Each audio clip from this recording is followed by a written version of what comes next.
Baik, tidak ada kata cukup dalam berdoa. Mungkin untuk teman-teman yang tidak terkendala kamera bisa on cam. Oke, mungkin setelah ini akan saya kirimkan untuk presensinya. Silahkan presensi terlebih dahulu, ada di room chat ya.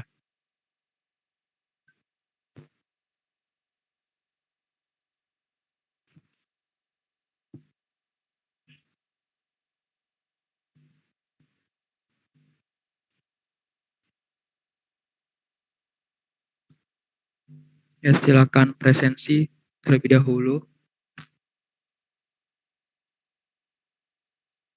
Mungkin sambil menunggu presensi, saya coba share screen untuk topik hari ini.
Oke, untuk share screen-nya apakah sudah terlihat teman-teman?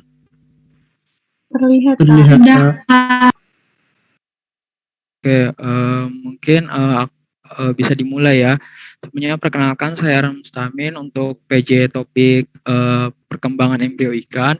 Mungkin dari teman-teman sedikit bingung gitu, dari video yang kemarin cuma ada 1 menit, itu pun ada gambar-gambar doang gitu. Jadi mungkin biar lebih jelasnya aku jelasin sedikit terkait praktikum embriologi hewan. Sebelumnya aku mau tanya dari teman-teman, ada yang tahu nggak embryogenesis itu apa? Mungkin yang bisa jawab bisa raise hand terlebih dahulu.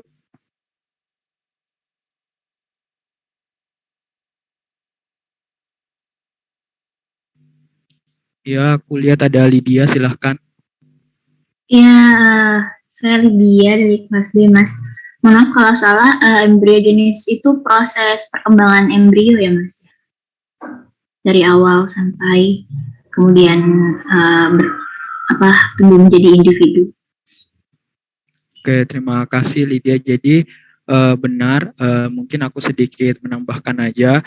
Jadi untuk embryogenesis itu adalah proses serangkaian proses yang terjadi setelah terjadinya pembuahan telur, sel telur oleh sperma, atau biasa kita sebut setelah serangkaian proses setelah terjadinya fertilisasi.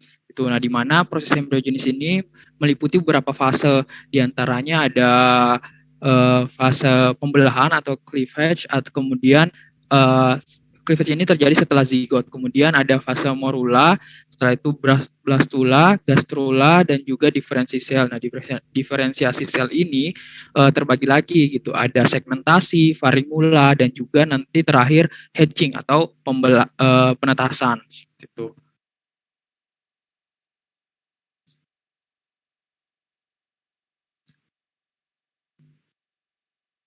Nah, untuk selanjutnya itu ada fase pembelahan atau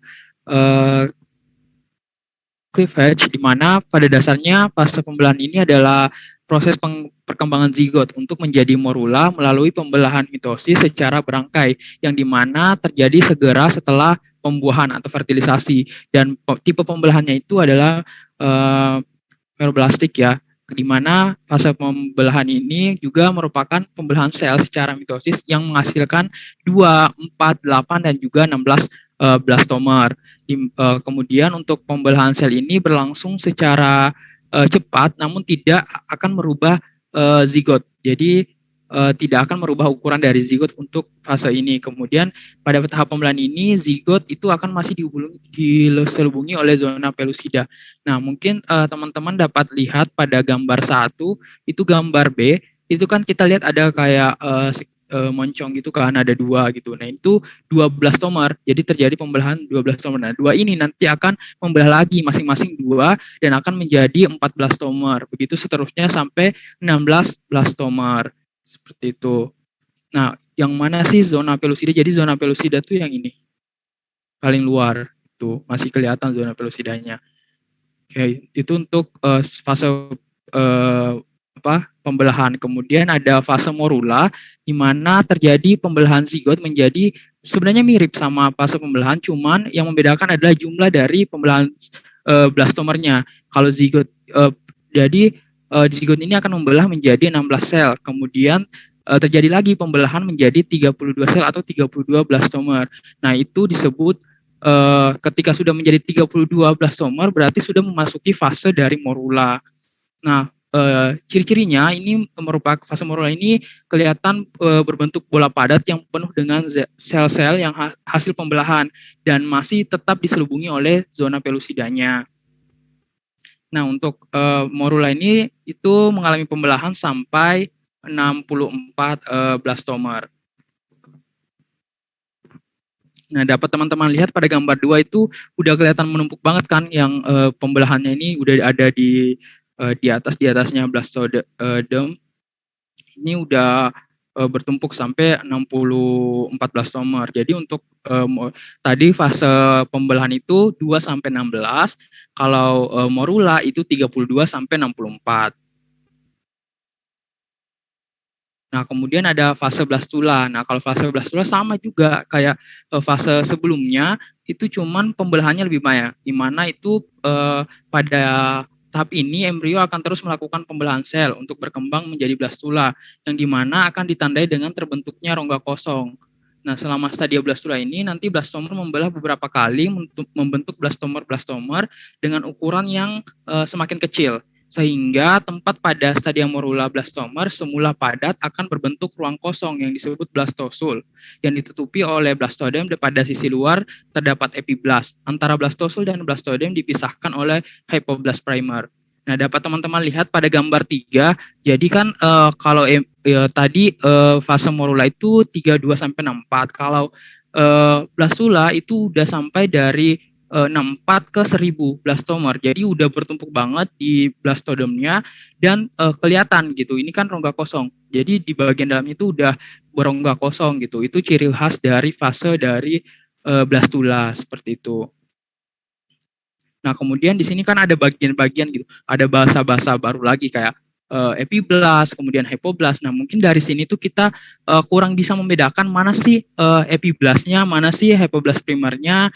Nah, kalau blastosul kan ini udah berongga kosong gitu. Blastodem tuh ini ada bagian terluar gitu di bagian sini. Nah, sedangkan kalau epiblast itu ada di bagian sini. Hypoblast primer juga nanti untuk bagian-bagiannya kalau secara gambar pengamatan emang agak sulit untuk dibedakan. Tapi kalau kan nanti ada kayak gambar biasa yang morfologi gitu kan, nanti aku liatin. Fase selanjutnya setelah blastula itu adalah fase gastrula, di mana tahap gastrulasi ini ditandai dengan terjadinya proses perluasan dan penutupan kuning telur oleh blastodem ke arah blastopora, hingga seluruh bagian kuning telur telah tertutupi oleh blastodem. Jadi dapat teman-teman lihat tadi yang awalnya ada di sini bergerombol gitu di atas kan, moncong gitu, terjadi pembelahan itu akan menutup. Nah, itu akan terjadi epiboli di mana akan yang tadi itu akan masuk ke dalam dari arah samping, atas ataupun ke belakang gitu, di mana dia akan menutup. Nah, blastodem ini akan menutup. Jadi kuning telurnya ini akan terjadi penutupan. Ini penutupan kan tadi kan terbuka, jadi bisa keluar gitu. Nah, sekarang tertutup. Nah, itu akan tapi di bagian sini masih blastodemnya masih kelihatan gitu kalau fase gastrula.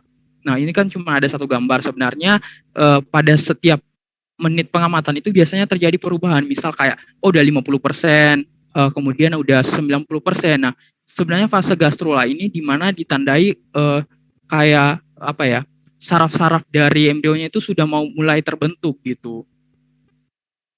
Lanjut ke fase selanjutnya. Itu ada fase segmentasi dan hatching, atau sebenarnya setelah fase segmentasi ada lagi fase itu faringula, tapi untuk segmentasi ini itu ditandai dengan munculnya bakal kepala atau headbud pada kutub anima dan bakal ekor atau tailbud di kutub vegetal, serta epibolit telah tertutupi sebanyak 100%. Nah, pada periode ini sel-sel mulai berubah menjadi seperti mata, notok short, kemudian jantung dan juga organ lain sesuai fungsinya. Jadi kelihatan kan kayak gambar 5 sampai gambar V sampai C aksen gini udah mulai terbentuk tuh saraf-sarafnya. Nah, sebenarnya untuk segmentasi itu, setelah segmentasi ada faringula. Nah, faringula itu sama juga, cuman untuk organ-organnya akan lebih kompleks di fase faringula. Jadi setelah segmentasi faringula baru hatching. Nah, fase deaksen ini sudah masuk hatching period. Jadi dia sudah siap untuk menetas menjadi larva seperti itu. Seperti itu untuk jadi ini adalah fase terakhir dari embryogenesis. Sebenarnya untuk segmentasi sampai hatching itu sudah masuk organogenesis sih sebenarnya, karena udah mulai terbentuk saraf-sarafnya itu. Tapi masih bisa dikategorikan juga sebagai perkembangan dari embrio itu. Oke, ini adalah gambar dari hasil praktikum kan yang ada di video. Nah, itu A itu adalah embrio yang belum berkembang atau zigot. Jadi yang berhasil terbuahi gitu. Kemudian gambar B itu adalah pembelahan 12 somer, kan kelihatan ada 2 gitu. Kemudian ini ada 14 somer, kan meroblastik jadi 4. Nah, untuk D ini sudah menjadi larva gitu. Kalau di video kan kelihatan bergerak-gerak kan ini, tapi ini kan foto jadi nggak bergerak gitu. Itu terkait praktikum pada hari ini gitu. Mungkin dari teman-teman ada yang ingin ditanyakan terlebih dahulu, silahkan terkait praktikum pada hari ini.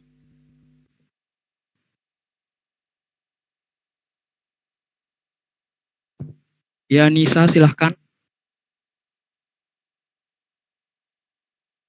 Iya Kak, permisi, saya Nisa dari kelas B, izin tanya Kak. Tadi kan kalau untuk fase sebelumnya pas fase segmentasi itu kan kelihatan ya Kak ada bedanya yang kutub animal sama vegetal. Nah, ketika fase-fase sebelumnya kayak pas dari mulai morula blastula gitu-gitu juga apakah bisa dibedakan juga Kak kutubnya gitu? Terima kasih.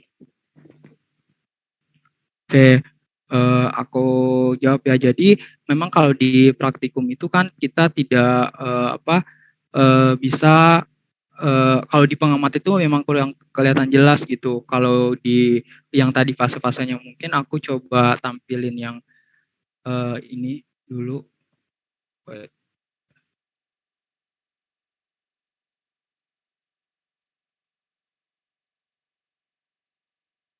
Oke, ini kan kelihatan kan jelas gitu ada bagian-bagiannya gitu.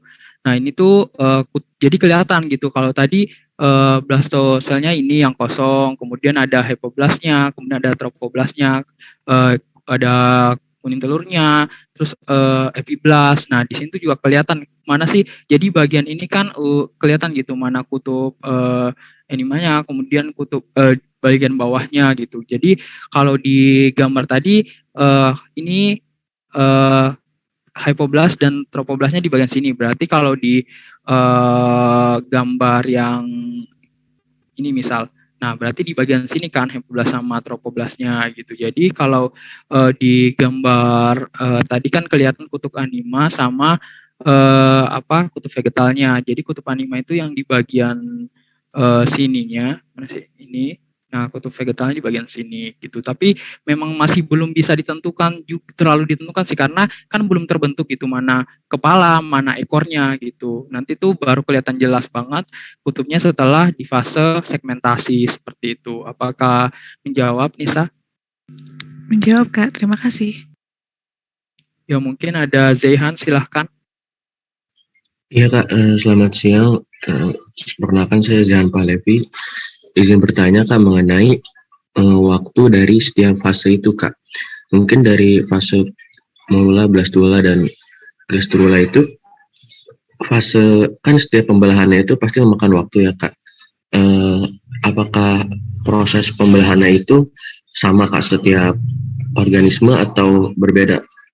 Yang kita tahu kan kalau manusia mungkin 9 bulan dalam perkembangannya karena mungkin di ikan dan lain-lain atau organisme hewan itu apakah memakan waktu yang sama Kak untuk setiap pembelahannya dari fase zigot ke morula itu Kak?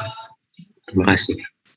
Oke, terima kasih Jihan. Jadi untuk pertanyaan yang bagus, karena ini mungkin kalau praktikum 2 tahun lalu, aku kan juga praktikumnya online kan tahun kemarin. Jadi kita tidak benar-benar mengamati. Jadi video-video yang ada teman-teman lihat itu juga yang kami lihat tahun kemarin gitu. Nah, kalau di 2 tahun lalu itu praktikumnya teman-teman akan menginap. Karena kenapa? Itu kan kita harus mengamati per menitnya terjadi perubahan apa dalam perkembangan embrionya gitu. Terus dihitung gitu. Kalau di sini kan kita nggak bisa lihat kan pembelahannya itu terjadi pada menit keberapa, kemudian masuk fase ini udah menit keberapa gitu. Jadi kita hanya dijelaskan kalau ada fase-fase seperti ini. Nah mungkin aku paham kalau misal kalau kayak gitu kan kurang jelas bagi kalian sebenarnya. Nah aku lihat contohnya. Oh mungkin sebelum aku jawab, jadi untuk ikan sendiri kan kita bahas ikan kan. Nah kalau perkembangan embrio ikan itu apakah sama Kak waktunya gitu?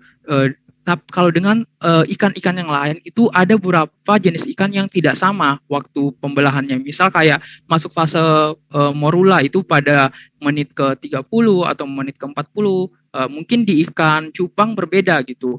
Atau di ikan bandeng juga berbeda gitu pembelahannya, karena memang setiap jenis ikan kemungkinan untuk fasenya itu memasuki fase tersebut itu berbeda, dan ada beberapa faktor lain juga yang mempengaruhi terjadinya perkembangan embrio. Nanti aku jelasin.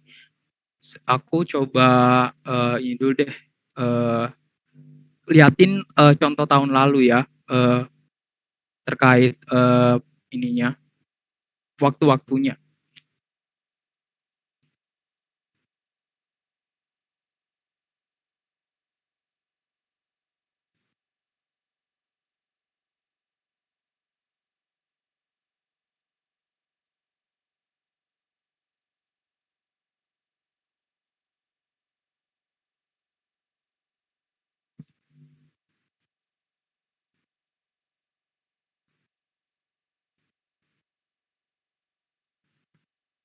Udah kelihatan nggak?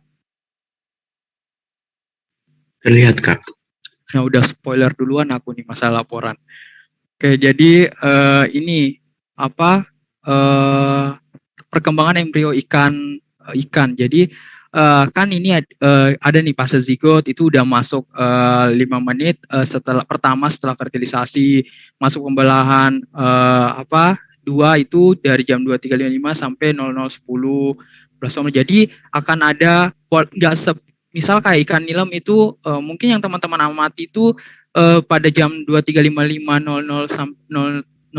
sampai 10 itu baru masuk fase 2, tapi mungkin di ikan nilam yang lain itu juga belum tentu pada jam seperti itu dia akan mengalami pembelahan, tapi pada dasarnya tidak jauh-jauh dari jam-jam seperti ini gitu, maksudnya menitnya tidak jauh-jauh seperti itu.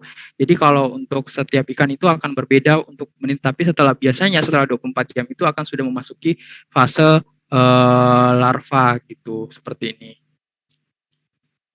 Ya udah ya, spoilernya udah kebanyakan sepertinya. Siap Kak, makasih Kak. Oke, mungkin dari teman-teman yang lain, tapi menjawab nggak Zehan? Terjawab Pak, sudah Kak. Oke, mungkin dari teman-teman yang lain silahkan, ada yang ingin bertanya lagi. Ya, ada Sofia, silahkan. Perkenalkan, nama saya Sofia Dibadillah. Saya ingin bertanya, di praktikumnya kemarin kan di tempat perlakuannya kan diberi aerasi supaya menjaga kandungan oksigen di tempat itu embrionya. Nah, misalkan tidak diberi aerasi dan suhu airnya itu terlalu rendah atau terlalu tinggi, itu apakah berpengaruh langsung ke embrionya ya Kak? Terima kasih. Oke, mungkin aku ini ya lanjut ke materi selanjutnya terkait fase hatching atau penetasan gitu.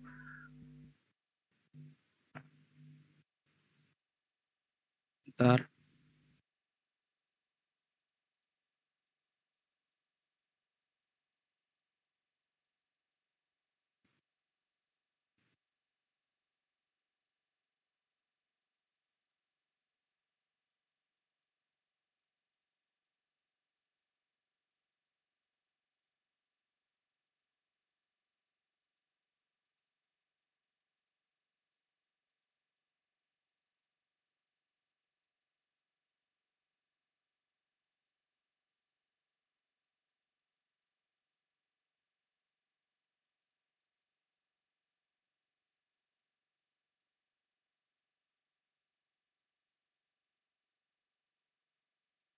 Oke, udah kelihatan ya untuk share screen-nya. Nah, ini nyambung ke pertanyaan Sofia tadi terkait apakah suhu, kemudian aerasi, oksigen itu mempengaruhi perkembangan embrionya. Sangat mempengaruhi. Jadi kita perlu tahu dulu gitu. Kan ada fase terakhir adalah hatching. Jadi untuk menghitung apakah hatching itu kita perlu namanya hatching rate. Jadi hatching rate ini adalah daya tetas telur atau jumlah telur yang menetas, di mana merupakan persentase jumlah telur yang menetas dari jumlah telur yang dibuahi. Nah, untuk keberhasilan daya tetas telur ini akan dipengaruhi beberapa faktor yang meliputi kualitas air dan juga penanganan saat penetasan. Nah, selain itu hal-hal yang mempengaruhi hatching rate ini yang pertama itu suhu. Kemudian yang kedua itu intensitas cahaya, ada kemudian juga oksigen, kemudian ada pH dan juga kualitas dari airnya sendiri. Nah, jadi yang dikatakan Soyo tadi cukup benar kalau semisal nantinya suhunya tidak sesuai untuk embrionya, kemudian juga tidak adanya aerasi atau oksigen yang cukup untuk embrionya, itu akan mempengaruhi perkembangan embrionya. Apakah nanti embrionya yang pada saat hatching itu tidak hanya sedikit yang bisa menetas, atau mungkin juga ada yang menetas tapi terjadi abnormalitas gitu dari embrionya gitu, itu akan mempengaruhi banget gitu. Nah, untuk mengetahui apakah nilai hatching rate kita atau daya tetas perkembangan embrio ikan yang kita mati itu sudah sesuai atau tidak, itu kita pakai rumus ini. Jadi hatching rate itu ditentukan dengan jumlah telur yang menetas berapa ekor, kemudian dikali 100% dibagi dengan jumlah telur yang terbuahi. Nah, misal pada fase ini ada berapa ini ya, ini contoh, misal ini contoh pada fase zigot itu ada 162, kemudian sampai hatching hanya ada 23 yang menetas. Nah, untuk mengetahui nilai hatching rate kita, daya tetas perkembangan embrio yang kita mati itu, maka dimasukkan ke rumus ini jumlah telur yang menetas tadi ada berapa, 23 kan, pada fase hatching berarti penetasan 23, kemudian dibagi berapa, dibagi dengan jumlah telur yang terbuahi. Jumlah telur yang terbuahi itu adalah 162 karena udah masuk di zigot. Zigot itu kan jumlah telur yang berhasil dibuahi oleh sel sperma dan sel telur itu. Kemudian dikali dengan 100%. Nah, nilai hatching rate-nya adalah 14,1% dari 100%. Nah, hal ini menandakan bahwa tidak sampai 20% itu keberhasilan dari perkembangan embrio. Berarti ini masih terbilang kecil dari nilai hatching rate, daya tetas telur dari daya tetas embrio dari ikan yang kita mati, seperti itu. Mungkin dari Sofia, apakah ada feedback atau mungkin sudah terjawab? Sudah terjawab Kak, terima kasih atas penjelasannya. Ya, mungkin dari teman-teman yang lain ada yang ingin bertanya lagi, silakan. Ya, Nabila, silakan. Iya Kak, terima kasih. Saya Nabila Amalia dari kelas B tanya. Jadi untuk hedging rate ini kan tadi kalian bilang kalau misalnya ini tuh kecil. Nah, apakah rumus hedging rate ini ada standar minimal atau kayak gimana gitu Kak? Atau ini tergantung dari spesiesnya seperti itu Kak? Terima kasih.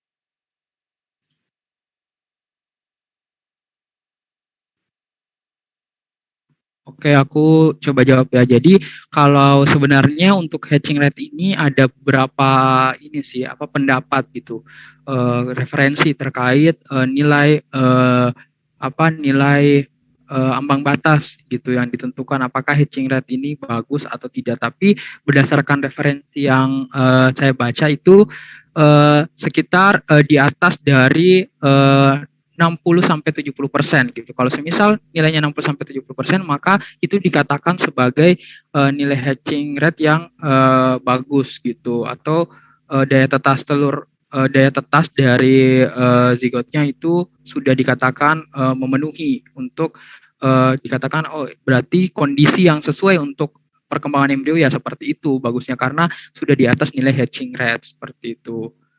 Mungkin dari Nabila apakah ada tanggapan? Udah, terima kasih Kak atas jawabannya. Ya. Oke. Terus aku ini ya teman, aku mungkin ada yang tadi aku jelaskan ya tentang normal dan abnormal gitu. Apakah ketika penetas masuk hatching tapi itu abnormal gitu, apakah akan masuk jumlah telur yang menetas? Ya tetap masuk karena tetap menetas gitu walaupun terjadi abnormalitas gitu, misal kayak mungkin ikannya cacat atau gimana gitu kan, tetap dihitung walaupun kecuali terjadi abnormalitas pada saat fase blastula atau pembelahan sel lainnya gitu. Tapi kalau sudah menetas itu sudah masuk hedging namanya, walaupun terjadi abnormalitas seperti itu. Mungkin dari teman-teman yang lain masih ada yang ingin bertanya, silahkan.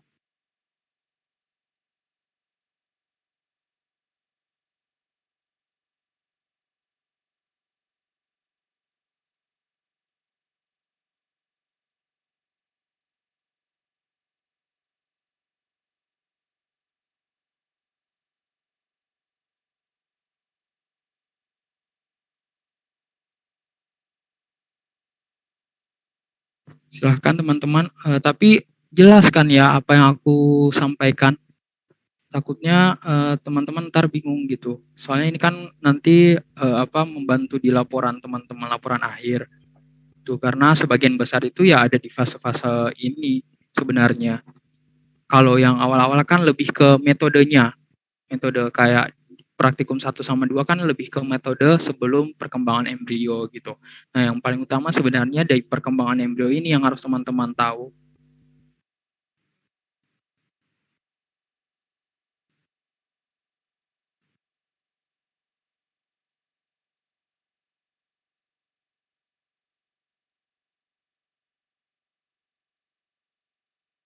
Oke, kalau memang tidak ada lagi yang ingin bertanya, kita lanjut ke LPS praktikum. Jadi untuk LPS kali ini ya sangat mudah, hanya men-screenshot gambar-gambar yang ada video, kemudian diberi keterangan itu masuk perkembangan apa di video ya, bukan di PPT, di video. Jadi ada 4 gambar doang itu. Itu mudah gak sih bagi teman-teman? Cuman ini nih. Terus dikasih keterangan kayak misal gambar embrio belum berkembang, terus gambar di sampingnya gitu, 18 blastomer gambar di sampingnya gitu-gitu doang. Ya karena tadi ada yang izin gitu mengumpulkan awalnya aku cuma mau ngasih waktu sejam gitu terkait LPS ini, tapi sepertinya ya nggak apa-apa deh, sesuai kemarin jam 16.00 ya biasanya kan ngumpulin LPS ya, jam segitu nggak apa-apa. Jadi tuh untuk laporan praktikumnya itu nanti akan menyusul. Jadi untuk mengenai informasi mengenai format, waktu pengumpulan itu akan diinformasikan lebih lanjut gitu kan. Kalau di kemarin briefing kan udah ada tertera tanggalnya, tapi itu ntar kita Boleh, karena kita kan mundur praktikum kemarin gara-gara UTS, jadi akan berubah lagi gitu tanggalnya. Nanti akan diinformasikan secepatnya terkait format praktikum. Tuh. Oke, mungkin itu saja untuk praktikum pada hari ini. Semoga ilmunya bermanfaat untuk teman-teman. Semoga juga paham gitu dan tidak menyesatkan apa yang saya jelaskan tadi. Mungkin saya stop share. Setelah ini akan ada post test. Biasanya teman-teman langsung post test atau ada jamnya nggak? Atau mau belajar dulu? Belajar dulu, Kak. Oke, belajar dulu berapa menit, Lydia? Mungkin jadi bulat 12.45, Kak. Oke, sampai 12.45 ya, saya share di room chat untuk post testnya.